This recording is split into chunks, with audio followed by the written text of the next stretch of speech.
जय गुरुदेव। परम पूज्य बाबा जय गुरुदेव जी महाराज जी के अनमोल अलौकिक अमृत वचन।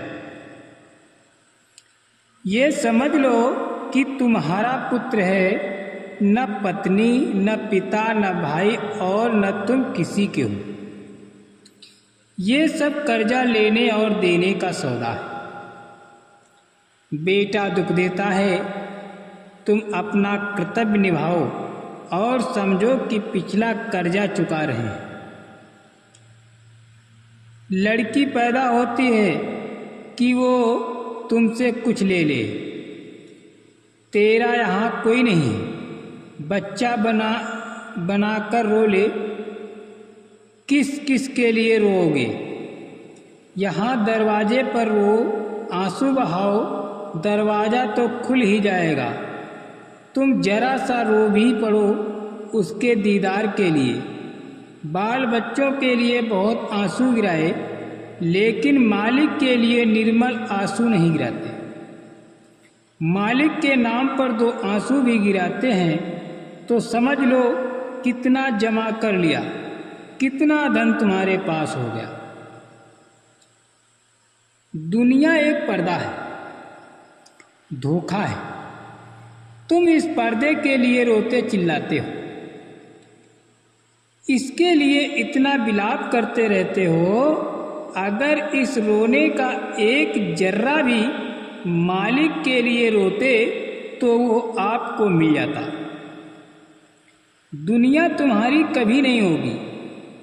इस दुनिया में जिसे तुम अपना समझते हो कि ये मेरा अजीज है, तो ये समझ लो कि तुम्हारा अजीज ही तुमको बहुत रुलाएगा। ये कर्जे का लेन देन है। वो कर्जा लेगा तो तुमको रुलाएगा, कर्जा देगा तब भी रुलाएगा। ये खेल समझने का है। तुम कितनी बार माँ बाप बने, कितनी बार बच्चे पैदा किए, कितनी बार खुद बच्चे बने, ये खेल चलता आ रहा है। इसी मोह जाल में तुम फंसे रहे। भजन के लिए सत्संग उसी तरह है जिस तरह से पौधे के लिए बाड़ा होता है। सत्संग वो पानी है जिसके द्वारा भजन हरा भरा रहता है।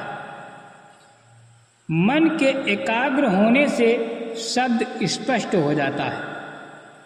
जब ख्याल को तीसरे तिल में सुमिरन द्वारा एकाग्र किया जाता है, तब शरीर का सोना अवश्य आरंभ होना चाहिए। शरीर में दर्द तभी मालूम पड़ता है जब ध्यान तीसरे तिल में नहीं ठहरता है।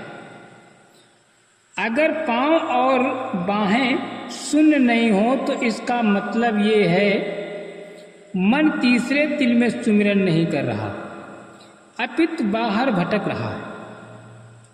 मन को स्थिर करना चाहिए। इन बातों को महात्मा सत्संग में बराबर समझाते रहते हैं। जब आप भजन पर बैठो तो मन पर चिंता का बोझ नहीं रहना चाहिए। नियमित समय पर भजन पर बैठना चाहिए।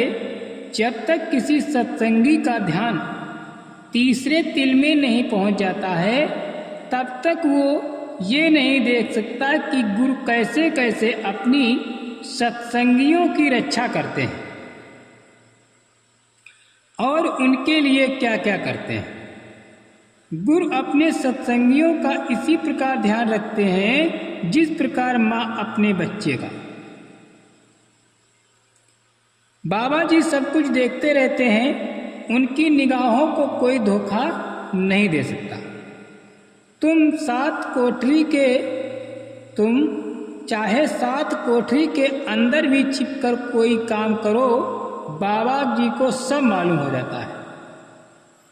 महात्मा जब भी नस पकड़ते रहते हैं, उनके सामने तुम्हारे सभी हथकंडे और तुम्हारी सारी फितरतें नाकाब हो जाती। धर्मराज के दरबार में जब तुमसे पूछा जाएगा कि मृतलोक में किसी ने समझाया नहीं था कि अंडा शराब मांस खाना पीना आंदोलन हड़ताल तोड़फोड़ कत्ल चोरी झूठ ये सब पाप कर्म है। और बंदे तुमने अगर ये कह दिया कि नहीं तो मैं वही बाबा हूँ कि तत्क्षण वहीं प्रकट होकर ये बता दूंगा कि किस स्थान पर किस घड़ी में मैंने इनको समझाया था। इसीलिए प्रेमी भाई बहनों, बाबा जी का कहना है शाकाहारी रहना है। शाकाहारी हो जाओगे बीमारी से बच जाओगे। बाबा जी की अर्जी है, आगे आपकी मर्जी है। बाबा जी की वाणी है, सतयुग की अगवानी है। अब कुछ होने वाला है, समय बदलने वाला है। जय गुरुदेव।